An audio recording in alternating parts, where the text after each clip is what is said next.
রাস্তায় হাঁটতে হাঁটতে আমি আপনাদেরকে শোনাতে পারি আমার সৌদি আরবে ওমরা করতে আসার গল্পের কিছু অংশ। আশা করি আপনাদের ভালো লাগবে। আমাদের মোট 3 জনের আসার কথা ছিল এখানে। তো সব পেপার সাবমিট করার পরও ওনাদের 2 জনেরটা হয়ে যায় এবং দুঃখজনকভাবে আমার ভিসাটা আটকে যায়। এটা আসছিল না। 2টা কারণ। একটা হচ্ছে আমি কোনো কাফেলার সাথে যাচ্ছি না। মূলত 3টা কারণ। আমি কোনো কাফেলার সাথে যাচ্ছি না। দ্বিতীয়ত হচ্ছে আমি এখানে প্রায় 45 দিনের মতো স্টে করব। ওমরা ভিসায় সাধারণত এত লম্বা সময় খুব বেশি কেউ স্টে করে না। তৃতীয় কারণ হচ্ছে আমার বয়স কম, 27 বছর। এই বয়সে যেটা হয়, এই বয়সে মানুষ কাজের জন্য একটা দেশ থেকে অন্য দেশে যায়, সাধারণত ওমরা করার জন্য যায় না। ওমরা করার জন্য মানুষ 27 বছর বা তার 40 বছর বা তার চেয়ে বেশি বয়সটা বেছে নেয়। তো ভিসা জটিলতার কারণে আমি গত 26 তারিখে আসতে পারি নাই। আমার ভিসা চলে আসে 28 তারিখে এবং 28 তারিখেই টিকিট কাটা হয় এবং আমি 29 তারিখে ফ্লাইটে আসি। তো আমার ফ্লাইট ছিল হচ্ছে 9টা 20-এ, তবে ইউএস বাংলা বিমানে, এবং ইউএস বাংলার পক্ষ থেকে জানানো হয় যে কুয়াশার কারণে ফ্লাইট লেট হবে, অর্থাৎ আমাদের ফ্লাইট যায় হচ্ছে 11টা 20-এ।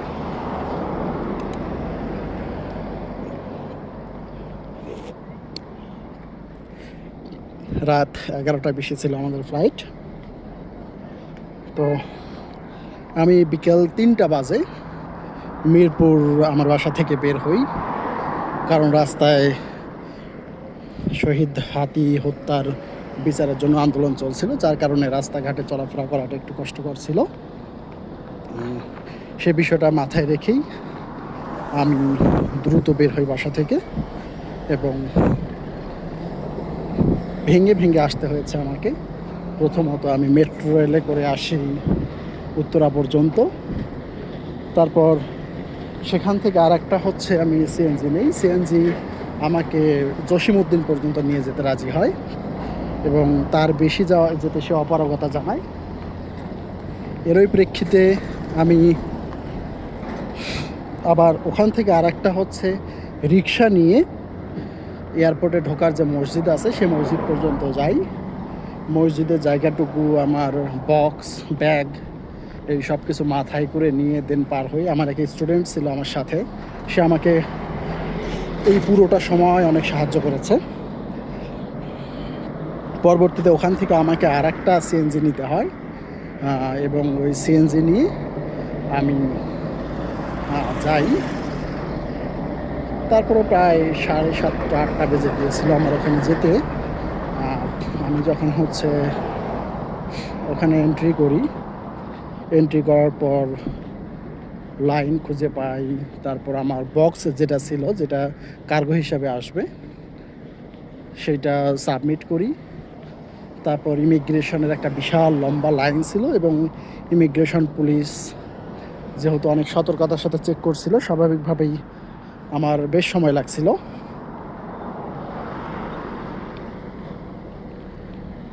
তো অনেক লম্বা সময় দাঁড়িয়ে থাকার পর যখন আমার সিরিয়াল আসলো, ইমিগ্রেশন পুলিশের ওখানে যে দায়িত্ব ছিল তিনি আমাকে জানাইলেন যে হচ্ছে আপনি কোথায় যাবেন। যখন আমি বললাম যে ওমরা করার জন্য সৌদি আরব যাব, তখন উনি বললেন যে আমার পাশে কেউ আছে কিনা বা আমার সাথে কেউ আছে কিনা। আমার সাথে কেউ নেই এটা জানার পর উনি বললেন যে আপনি তাহলে ওই ডেস্কে কাইন্ডে চলে যান। উনি কোনার একজন ডেস্কে পাঠিয়ে দিলেন, বললেন যে ওখানে একজন আমাদের অফিসার আছে, ওনাকে সাথে গিয়ে কথা বলেন। তো আমি কোনার ইমিগ্রেশন অফিসারের কাছে যাই, ওনাকে গিয়ে বললাম যে এইরকম। তো উনি নিয়ে গেলেন আরেকজন ইমিগ্রেশন অফিসারের কাছে, দেন উনি নিয়ে গেলেন আরেকজন ইমিগ্রেশন অফিসারের কাছে। দেন সব কিছু ভেরিফাই করার পরে আমার ইমিগ্রেশন কমপ্লিট হলো। তারপর অপেক্ষার পালা। 8:30 থেকে আমি ফাইনাল চেকিংয়ের বাইরে যে হচ্ছে একটা প্ল্যাটফর্ম রয়েছে বসার জন্য, ওখানে বসে বসে বই পড়ছিলাম। কারণ আমার ফোনে নেট ছিল না, আর আমি চার্জটা খুব বেশি একটা ব্যবহার করতে চাই নাই। তো আমি অপেক্ষা করতেছিলাম ওখানে। অপেক্ষা করার এক পর্যায়ে দেন হচ্ছে আমার যেটা হয় সেটা হচ্ছে আমি ফাইনাল চেকিংয়ে যাই। ফাইনাল চেকিংয়ের পরেই আমাদেরকে খাবার দেওয়া হয়, যেহেতু ফ্লাইট 2 ঘন্টা লেট করেছিল। আমাদেরকে খাবার দেওয়া হয় খিচুড়ি, চিকেন খিচুড়ি, একটা পানি এবং ছোট্ট একটা কাপে ফিরনি দেওয়া হয়। খাবারের স্বাদ বেশ ভালো ছিল। খিচুড়িটা যদিও একটু ঠান্ডা ছিল, কিন্তু চিকেনের পরিমাণ অনেক বেশি ছিল। এবং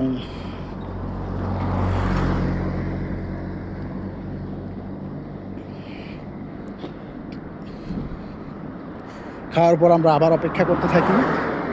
যেহেতু আমি এত কাছে থেকে বিমান কখনো দেখি নাই, বেশ কৌতূহল কাজ করছিল। আর ওখানকার গ্লাস দিয়ে বাইরে বিমানগুলো যেগুলোতে যাত্রী উঠছিল নামছিল, কার্গো উঠছিল নামছিল, সেগুলো বেশ পরিষ্কারভাবে দেখা যাচ্ছিল।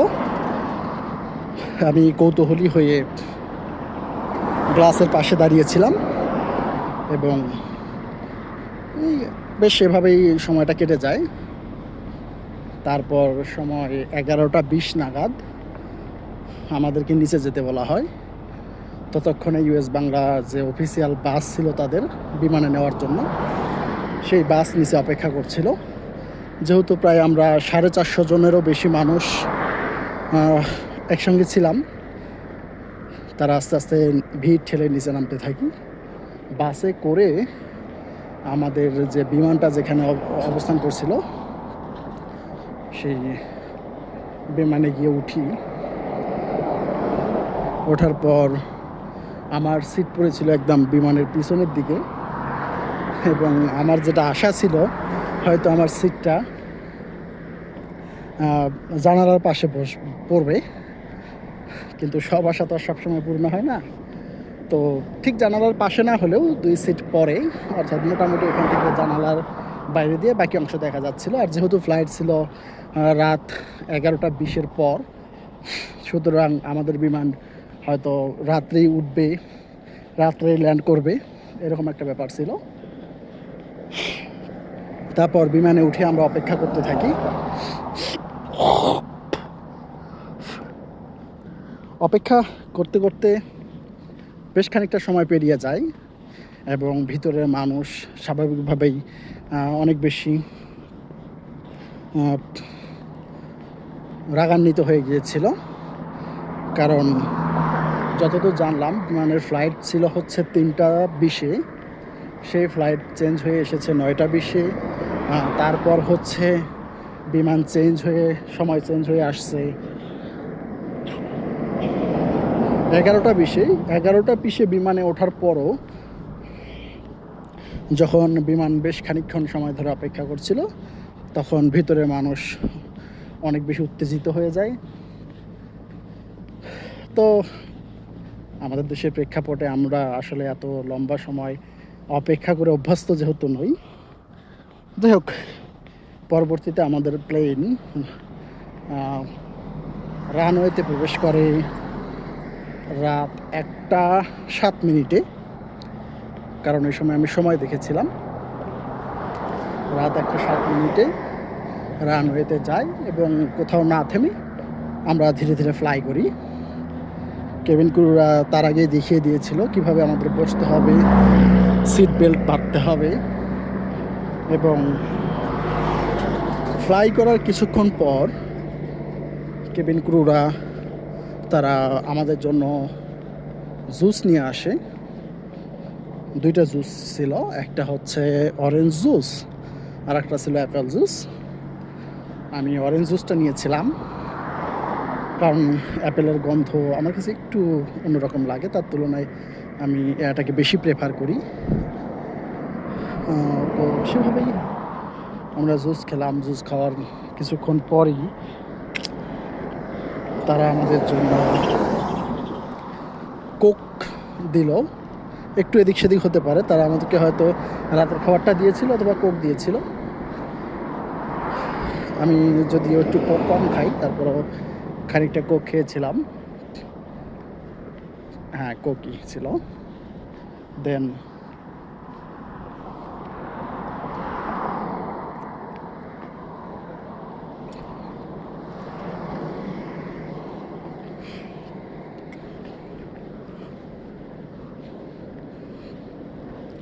কোক খাওয়ার পর মুহূর্তে কিছুক্ষণ পরে তারা আমাদেরকে রাতের খাবার দেয়। রাতের খাবারে ছিল হচ্ছে চিকেন এবং গরুর মাংস। আমি গরুর মাংস প্রেফার করি। গরুর মাংস, পোলাও এবং সাইডে সবজি দেওয়া ছিল। সবজি এবং গরুর মাংস দুইটার স্বাদ আমার কাছে খুবই পারফেক্ট মনে হয়েছে।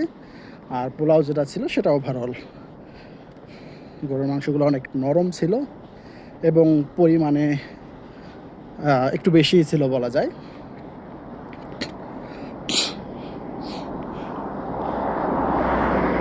তার পরবর্তীতে খাওয়া হয়ে গেলে তারা আবার এক ধাপ করে কোক দিয়েছিল। তা আমাদের বিফ পোলাওয়ের পাশাপাশি আমাদেরকে আবার ফিরনি দেওয়া হয়েছিল। যদিও বা আগের ফিরনিটা চাল থেকে তৈরি হলেও এই ফিরনিটা ছিল হচ্ছে আমরা বাংলাদেশে যেটাকে সুজি বলি, ওই সুজি জাতীয় উপাদান থেকে, এবং অনেক মিষ্টি ছিল। সেটা খাওয়ার পর মুহূর্তে লাইট অফ করে দেওয়া হয় বিমানের ভিতরে। লাইট অফ করে দেওয়ার পরেই আমরা মূলত জানালা দিয়ে রাতের নগরীর যে সৌন্দর্য সেটা দেখতে পাই। তো বেশ সুন্দর দেখা যাচ্ছিল এবং ততক্ষণে আমাদের বিমান 36,000 ফুট উঁচুতে উঠে গিয়েছিল এবং সৌন্দর্যগুলো আমরা বেশ ভালোভাবে অবলোকন করতে পারছিলাম। বোঝা যাচ্ছিল নিচে একটা নগরী, অনেক আলো জ্বলছে, বড় বড় রাস্তার মোড়গুলো এগুলো বোঝা যাচ্ছিল। এবং ততক্ষণে আমরা জিপিএস ট্র্যাকিংয়ে যেটা দেখতে পেলাম যে আমরা কলকাতায় চলে গিয়েছিলাম। যদিও ওখানে নেট খুব একটা কাজ করে না, জিপিএসও ওভাবে কাজ করে না। তো আমার যে সহযাত্রী ছিল আমার পাশে বসেছিল, ওনার জিপিএসে হয়তো লোড হয়েছিল বাংলাদেশ এবং ভারতের কিছু অংশ, যার কারণে 2:25 আমরা খেয়াল করি যে আমরা ভারতের কলকাতার উপর দিয়ে যাচ্ছি এবং বড় বড় রাস্তাগুলো চোখে পড়ছিল, রাস্তার মোড়গুলো চোখে পড়ছিল। এবং চোখে পড়ার কারণ হচ্ছে রাস্তায় লাইট ছিল, যেহেতু ল্যাম্পপোস্টের লাইট ছিল এবং অনেক উপর থেকে মাকড়সার জালের মতো লাইটগুলো ছড়ায় ছিটায় ছিল। বোঝা যাচ্ছিল যে নিচে একটা শহরের রাস্তা বা অনেকগুলো রাস্তা একটা জায়গায় এসে মিলেছে। এরকম চৌমোহনী, ত্রিমোহনী, এগুলো বেশ ভালো চোখে পড়ছিল।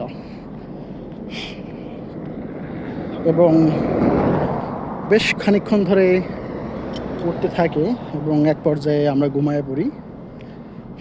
আমি ঘুমিয়ে পড়ি, অনেকেই ঘুমিয়ে পড়ে। ঘুম থেকে যখন জাগে তখন আমরা জেদ্দা থেকে 2 ঘন্টার দূরত্ব, 2 ঘন্টা 10 মিনিটের দূরত্বে ছিলাম। সেই সময় তারা আমাদেরকে স্ন্যাক্স পরিবেশন করে। ছিল একটা কেক, পাউরুটি এবং কোক ছিল। আরও একটা আইটেম হয়তো এরকম ছিল, আমি ভুলে গেছি। এবং এটা স্ন্যাক্স খাওয়ার পরে তারা আমাদেরকে পুনরায় কফি অফার করে। আমরা কফি পান করি এবং প্রচুর পরিমাণে পানি তারা দিচ্ছিল। আসলে যার যতটুকু প্রয়োজন আমরা পানি নিতে পারছিলাম, পানির কোনো লিমিটেশন ছিল না অনেক আগে থেকেই। আরেকটা ব্যাপার সেটা হচ্ছে বাথরুম সিস্টেমটা খুব ভালো ছিল, হাই কমোড। তবে সম্ভবত ফ্লাশিং সিস্টেমটা, ওয়াটার খুব কম ছিল, এয়ারটা বেশি ছিল, বাতাসের মাধ্যমে ফ্লাশিং হচ্ছিল। যেহেতু অনেক মানুষের জন্য, প্রায় 450-500 মানুষের জন্য বাথরুমের পরিমাণ ছিল মাত্র 10টা থেকে 12টার মতো, এবং এই অল্প সময়ের মধ্যে এটা খুবই অস্বাভাবিক না, স্বাভাবিকই। আর দ্বিতীয় কথা হচ্ছে, যেহেতু এটা একটা যানবাহন, সুতরাং এখানে তো আর চাইলেই বাসা বাড়ির মধ্যে এত বেশি দেওয়া সম্ভব হবে না। তো এই প্রেক্ষিতে আমরা চলতে থাকি। ভোর বাংলাদেশ সময় সকাল 9টা নাগাদ, আর এখানকার সময় সকাল 6টা নাগাদ জেদ্দা এয়ারপোর্টে আমরা ল্যান্ড করি। ল্যান্ড করার পর আবার পুনরায় আমরা হচ্ছে ইমিগ্রেশনে যাই। ইমিগ্রেশনে বাংলাদেশে যেমন অনেকটা লম্বা সময় লেগেছিল, এখানে এত লম্বা সময় লাগে না। বাংলাদেশের প্রেক্ষাপটে বাংলাদেশে প্রায় দেড় ঘন্টার উপরে লেগেছিল আমার ইমিগ্রেশনে। এখানে আমার ইমিগ্রেশনের সময় লাগে হয়তো 20 থেকে 25 মিনিটের মতো। তারপর সময়টা বেশি লেগেছে যেখানে, সেটা হচ্ছে বেল্টে যে আমার কার্গোতে বক্স দেওয়া ছিল, এই বক্সের জন্য অপেক্ষা করছিলাম। তো বক্সটা আসতে অনেক দেরি করেছিল আমার, তাতে অনেকটা লম্বা সময় চলে যায়। লম্বা সময় চলে যাওয়ার পর যখন বক্সটা হাতে পাই, পরে বের হয়ে আসি। তো আমাকে নেওয়ার জন্য যে ড্রাইভার ভাইয়াকে পাঠিয়েছিল, উনি বাইরে অপেক্ষা করছিলেন। আর আমি যে পোশাক পরে এসেছিলাম এয়ারপোর্টে, তার একটা ছবি ওনাকে পাঠিয়ে দেওয়া হয়েছিল। উনি দেখেই চিনতে পারেন এবং হাত নাড়তে থাকেন। আমি বের হয়ে যাই, বের হয়ে গিয়ে ওনার সাথে দেখা করি এবং গাড়িতে গিয়ে বসি। তারপর Jeddah international airport, king Abdul Aziz airport, ওখান থেকে আমরা বের হয়ে আসি। বের হয়ে আসার পর জেদ্দা শহরের যে সবচেয়ে বড় কাঁচামালের আড়ত, ওখানে যাই। কারণ আমাদের যে ড্রাইভার ভাইয়া ছিল, উনি যার অধীনে কাজ করেন, তার একটা সুপার শপ ছিল। আর সুপার শপের জন্য কিছু সবজি, কাঁচামাল এবং বিভিন্ন প্রোডাক্ট কেনার দরকার ছিল। তো উনি আমাকে জিজ্ঞাসা করেন যে আমি কি গাড়িতে বসে অপেক্ষা করব নাকি ওনার সাথে যাব। যেহেতু আমি সৌদি আরবে এসেছি ওমরা করার জন্য এবং পাশাপাশি এদেশের বিভিন্ন জায়গা যতটুকু সম্ভব ঘুরে দেখার জন্য, সেহেতু আমি এগ্রি করি যে না, আমি ওনার সাথেই আসব। এবং আমি ওনার সাথেই হাঁটতে থাকি। প্রথমে পেঁয়াজ, আদা, টমেটো 2 বক্স, বেশ কিছু কেনাকাটা করলেন। পরবর্তীতে আর একটা গ্রোসারি ঠিক ছিল না, অনেকটা কেমিক্যাল আইটেম বা এরকম কোনো একটা জায়গা থেকে বেশ অনেক টাকার কেনাকাটা করেন। তো আমি অনেক বেশি উচ্ছ্বাসিত ছিলাম। ওখানে যারা কাজ করছিল তাদের মধ্যে অনেক বাংলাদেশি ছিল এবং অনেক বেশি পরিমাণে ছিল হচ্ছে পাকিস্তানি, এবং বাংলাদেশিরা তো স্বাভাবিকভাবেই অনেক বেশি হেল্পফুল ছিল। পাশাপাশি যে পাকিস্তানি ভাইয়েরা ছিল, তারা অনেক অনেক অনেক বেশি আন্তরিক ছিল। আসলে হয়তো আমি তাদের ভাষাটা বুঝি না, আমি উর্দু বুঝি না বা হচ্ছে আরবি বুঝি না, কিন্তু তাদের বডি ল্যাঙ্গুয়েজ, তাদের হাসি খুশি মুখ দেখে বোঝা যাচ্ছিল তারা অনেক বেশি আন্তরিক। তা যখন হচ্ছে আমাদের ড্রাইভার ভাইয়াকে মাল বুঝিয়ে দিচ্ছিল একজন পাকিস্তানি, আমার হাতে ক্যামেরা ছিল। তো ক্যামেরা দেখে একজন আমাকে বললেন যে ওখানে একজন মুরব্বী ছিল, দাদু, ওনার একটা ছবি তুলে দেওয়ার জন্য। আমি ওনার ছবি তুলে দিব কি না। আমি ওনার একটা ছবি তুলি, উনি আমাকে হোয়াটসঅ্যাপ নাম্বারটা দিয়েছেন, যদিও এখন পর্যন্ত আমি পাঠাই নাই ছবিটা, আমি পাঠিয়ে দিব ইনশাল্লাহ। তো অনেক অনেক বেশি আন্তরিক ছিল। তারা আমাকে জিজ্ঞেস করছিল আমার ক্যামেরার দাম কত, যদিও আমি সরাসরি উর্দু বুঝতে পারতাম না। আমার যে ড্রাইভার ভাইয়া ছিল উনি বুঝতে পারতেন। উনি আবার আমাকে বলছিলেন যে তারা এরকমভাবে বলছে, এবং বেশ এনজয়েবল ছিল। তারপর আমরা কেনাকাটা শেষ করে এবং আরেকটা ইন্টারেস্টিং ব্যাপার হচ্ছে আমরা ওখানে খাবার খাই একটা বাঙালি হোটেলে, নাম ছিল রাজধানী হোটেল। তো সেখানে গিয়ে খাই গরুর মাংস এবং তন্দুল রুটি বলা হয় এটাকে, যদিও বা তন্দুল রুটিটা অনেক মোটা এবং আমাদের দেশের তন্দুল রুটির মতো এত সাদা না, একটু ঘি ঘি কালার। আমরা খাবার খাই গরুর মাংস দিয়ে।